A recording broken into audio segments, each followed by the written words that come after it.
Toi anō rai, te iwi kia te tiro ake rā tātou I naene ki ngā mahi I mahia I te tai openga kapahaka a ngā kura tuatahi o Rotorua I te rangi nei.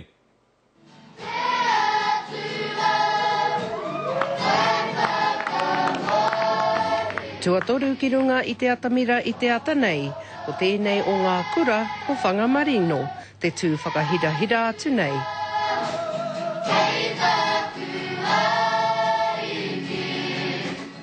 Whai atu ana arā ko te kura o Aorangi, te ihi, te mana me te wehi.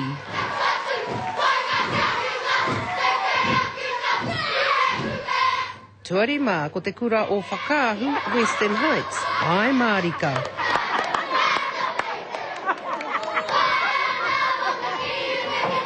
I mua o te tina, arā ko te kura o Ōwhata, te tū hirahira nei.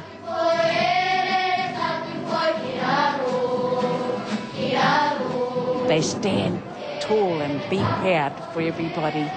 And it's about coming together, kotahitanga, being one, Pākehā, Māori, Chinese, Indian, you name it, they're all here on stage. Kei a rātou o rātou tūpuna I runga I o rātou pakihiwi I tēnei wā, kei roto hoki I o rātou mātua, kuia, kaumātua.